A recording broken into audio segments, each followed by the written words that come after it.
अक्षय जी बहुत बार देखते हैं कि गरुण देव और नाग देव के बीच एक 36 का आंकड़ा है। जितने भी ऐसे सांपों को जो मारते हैं वो मोस्टली वो चोंच वाले पक्षी होते हैं। सो इसका क्या हमारे इतिहास से भी कुछ लेना देना है? हाँ, मैं माइथोलॉजी शब्द का इस्तेमाल करना पसंद नहीं करता हूँ। माइथोलॉजी शब्द आता है मिथ्या से। मिथ्या मतलब कल्पना। तो अगर आप मिथ्या मानेंगे तो माइथोलॉजी है, अगर आप सत्य मानेंगे तो सत्योलॉजी है। तो मेरे लिए सारी पौराणिक कहानियां, रामायण, महाभारत, उसके पीछे की और पुरानी कहानियां, ये सब मेरे लिए सत्योलॉजी है, माइथोलॉजी नहीं। तो मेरे सत्योलॉजी में कमाल की कहानी है। ऋषि कश्यप थे, बहुत बड़े एक ऋषि होते थे। उनकी 2 ऐसी पत्नियां थी जो सगी बहनें थी। एक का नाम था कद्रू, और दूसरी का नाम था विंता। कई जगह विंता है, कई जगह विनाता है, जो आप चाहें कह लीजिए। अब ये दोनों बहनें थी। तो और ये लोग ऋषि कश्यप की बहुत सेवा करती थी, क्योंकि वो पूरे दिन तप में बैठे रहते थे। तो उनको कभी गंगा जल चाहिए, कभी फूल चाहिए, कभी ये चाहिए, कभी ये दोनों लगी रहती थी। तो एक दिन कद्रू आई ऋषि कश्यप के पास, बोली कि मैं आपकी इतनी सेवा करती हूँ, मेरे को वरदान चाहिए। बोले ठीक है, आप मांगिए, आपको क्या मांगना है। तो कद्रू ने बोला कि मुझे सर्प चाहिए अपने बच्चों के रूप में। अच्छा। मुझे 100 सर्प चाहिए जो सबसे शक्तिशाली हों और विषैले हों। तो ऋषि कश्यप ने बोला तथास्तु, और उनको 100 अंडे मिले, 100x।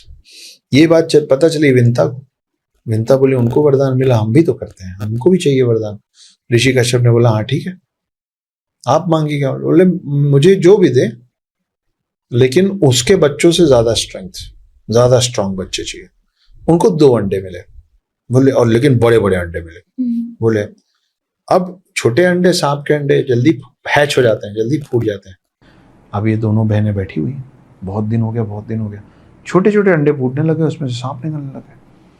विंता इम्पेशेंट हो गई, सबर कम हो गया। बोले इसके अंडे फूट रहे, मेरे क्यों नहीं फूट? उसने एक अंडा खुद फोड़ दिया अपने हाथ से। अच्छा। कि नहीं फूट रहा, मैं ही फोड़ के देख लेती हूँ। उसके अंदर ना एक इंसान आधा बना था, ऊपर का हाफ बॉडी बना था, नीचे का हाफ बॉडी अभी मैच्योर नहीं हुआ था। इस बात से वो जो हाफ बॉडी निकला उसमें से, बहुत गुस्सा हुआ। बोला ये बहुत गलत किया आपने, मैं श्राप देता हूँ आपको कि आपको ना बहुत साल तक अपनी ही बहन का गुलाम बनना पड़ेगा, दासी बनना पड़ेगा। और वो चला गया, ऊपर उड़ गया। अब दूसरे को उन्होंने हाथ नहीं लगाया। दूसरा अपने हिसाब से जब फूटा तो उसमें से एक बहुत बड़ा पक्षी, जिसका शरीर इंसान का था और चेहरा पक्षी का था, वो थे गरुड़। जब तक गरुड़ बाहर निकले तब तक यहाँ सारे नाग निकल चुके थे। तो ये माना जाता है कि नागों की जो माँ है वो है कद्रू, और जितने दुनिया में नाग हैं वो सब उन्हीं के वंशज हैं। और एक गरुड़ निकला। अब गरुड़ जब निकले तो जब वो बड़े हुए तो उनको समझ में आया कि मेरी माँ तो अपनी बहन की और सारे सर्पों की दासी बनी हुई। तो बोले बताओ मैं क्या करूं कि मेरी माँ को तुम लोग फ्री करोगे। तो सारे सर्प और कद्रू बोले कि अमृत कलश ले आओ वैकुंठ धाम से, विष्णु जी के पास, इंद्र से। हमको अमृत चखा दो, हम तुम्हारी माँ को फ्री कर देंगे। गरुड़ बहुत शक्तिशाली थे। गरुड़ बोले ठीक है। गरुड़ उड़ गए अमृत कलश लेने। उनके सामने इंद्र आए, उनको हरा दिया, और देवी देवता आए, उनको हरा दिया। फाइनली ये सब पहुंचे दौड़ते हुए विष्णु जी के पास कि अरे पता नहीं कहां से एक पक्षी है, चेहरा उसका पक्षी का, शरीर उसका आदमी का, बहुत शक्तिशाली, हम सब हार गए उससे। वो अमृत कलश ले जा रहा है। विष्णु जी आए, गरुड़ लड़ गया विष्णु से, और विष्णु जी को थोड़ी मुश्किल हुई गरुड़ को हराने में। लेकिन इस युद्ध के दौरान जब हरा लिए तब उनको समझ में आया विष्णु जी को कि ये अमृत कलश अपने लिए नहीं चुरा रहा है, ये अपनी माँ के लिए, और ये खुद चखना भी नहीं चाहता है। तो ये इतना सेल्फलेस है कि इसको इसके लिए नहीं चाहिए। लेकिन अमृत ऐसे कैसे दे सकते हैं, सांपों को कैसे आप अमृत दे देंगे? तो विष्णु जी बोले कि ठीक है, मैं तुमको अमृत कलश ले जाने देता हूं, लेकिन शर्त यह है कि अमृत कलश मैं अगर तुमको ले जाने दूंगा तो उसके बाद जीवन भर तुम मेरे वाहन रहोगे। तो गरुण अपनी माता से इतना प्रेम करते थे कि बोले मैं उनके लिए जीवन भर आपका वाहन बनने को तैयार हूं, बस मेरे को ये अमृत कलश ले जाने दीजिए। तो बोले ठीक है, तुम ले जाओ, घास के एक ढेर के ऊपर उसको रख देना, तुम तो दे देना, बोला ये रख दिया मैंने, ये हो गया, मैं मेरी माँ को लेके जाऊं। वो लोग बोल देंगे हाँ तुम अपनी माँ को लेके जाना, वो कलश उनके मुंह में लगे उसके पहले मैं उसको वापस ले लूं। Deal done okay. गरुण आए, गरुण ने वहां रखा। अब यहाँ पे इन दोनों का झगड़ा, टेंशन तो हो ही गया ना कि सारे सर्पों से तो गरुण की नाराजगी है कि मेरी माँ को तुम लोग दासी बनाए थे। वो ला के रखे घास के ऊपर और बोले मैं अपनी माँ को लेके जा रहा हूँ। कद्रू और सारे सांपों ने बोला हाँ ले जाओ, ये रहा अमृत कलश। अमृत कलश को विष्णु जी आए और उठा के गायब। अमृत कलश को जब वो लेके उड़े तो एक बूंद अमृत उस घास में कहीं गिरा। अच्छा। और उस एक बूंद अमृत को चाटने की कोशिश में, कौन से घास में गिरा नहीं पता, उस समय जो सारे सांप थे वो घास के ब्लेड्स पे, घास के लाइंस पे अपनी जबान रगड़े, इसीलिए उनकी जबान कटी रहती। अच्छा। सांपों का जो सामने से दो होता है वो इसलिए होता है क्योंकि वो घास के धार से उन लोगों की जबान कट गई थी अमृत ढूंढते ढूंढते। तब से जो गरुण हैं, जो कि बहुत शक्तिशाली हैं, इंद्र से भी ज्यादा शक्तिशाली हैं, वो हैं विष्णु जी के वाहन। और जो उनका पहले जो भाई निकला था अंडे से, उसका नाम है अरुण। और अरुण क्योंकि चल नहीं सकते, अरुण हैं जो सूर्यदेव हैं, सूर्यदेव के 7 घोड़े हैं। सूर्यदेव का रथ देखिए आप, उनके सामने 7 घोड़े हैं। वो चिन्ह है, 7 घोड़े क्यों हैं? क्योंकि सूरज की रोशनी में 7 रंग होते हैं, किरण के रेनबो वाले 7 कलर्स होते हैं। वो 7 घोड़े मतलब 7 कलर्स हैं।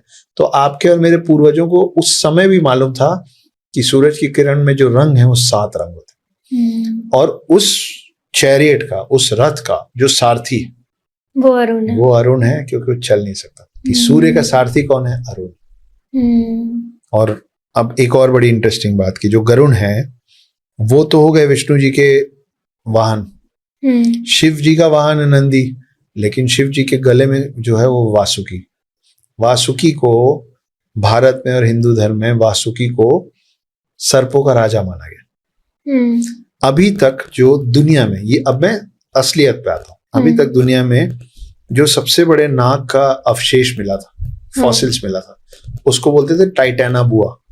उसका जो नाम था टाइटैना बुआ। मैंने एक रील देखी इसके बारे में, काफी बड़ा है वो बहुत बड़ा था। तो माना गया था कि वो दुनिया का सबसे बड़ा सांप है जिसके फॉसिल्स मिले। मतलब उस समय इससे बड़ा सांप कभी हुआ ही नहीं धरती पे। और उसका नाम था टाइटैना बुआ। अभी 1 साल पहले गुजरात में, भारत में, उससे भी बड़े सांप का फॉसिल्स मिला, अवशेष मिले। अच्छा। उसका साइज है 15 मीटर। 15 मीटर मतलब अराउंड 50 फुट। 50 फुट उस सांप का साइज है। ठीक है। अब आप, और उसका नाम, क्योंकि हम लोगों ने ढूंढा, हमारी धरती पे मिला, उसका नाम रखा गया वासुकी इंडिकस। तो अगर अब से आपको कोई बोले ना कि these Indians land of snakes, तो बुरा मत मानिए, take it as a pride कि अब दुनिया का जो सबसे बड़े सांप का फॉसिल मिला ना, लैंड ऑफ स्नेक्स थे हम, तो स्नेक्स का राजा तो यही मिलेगा ना। और स्नेक्स का राजा कौन है? वासुकी। वासुकी का साइज क्या है? 50 फुट। आप सोचिए कि 50 फुट का वासुकी जिस शख्स के गले में बैठ जाता है, वजन भी तो होगा। हाइट साइज तो मैंने बता दिया 50 फीट। वो एक व्यक्ति के कंधे पे बैठ के यहाँ होता है, वो है शिव। तो सोचिए कि वासुकी जो उनके गले में लिपट जाता है, वो अगर 50 फुट का था, तो शिव का साइज क्या रहा होगा? शिव कितने बड़े होंगे? और शिव जिस नंदी पे बैठ, मतलब वासुकी 50 फुट का, शिव कितने बड़े होंगे, कितने वजनी, कितने लंबे चौड़े भारी होंगे। और फिर नंदी, जो नंदी पे बैठते थे, तो सोचिए कि नंदी का साइज क्या होता होगा। और दूसरी तरफ है गरुण, जो सांपों के राजा वासुकी पे भी भारी पड़ता था। तो सोचिए कि उस पक्षी का साइज क्या होगा। और उसके ऊपर बैठते थे विष्णु जी। तो सोचिए शिव और विष्णु का अवतार कितना बड़ा है। तो ये है वासुकी इंडिकस की कहानी। तो सर वो जो सारे सांप ढूंढ रहे थे अमृत की वो एक बूंद, उनको नहीं मिली? वो नहीं, उनको नहीं मिला। उसी में से एक है शेषनाग, जो विष्णु जी जिसपे विराजमान होते हैं। वैकुंठ धाम में जब लेटते हैं तो शेषनाग पे लेटते हैं। सांपों का राजा जो है वासुकी है, जो शिव जी के गले में होता है।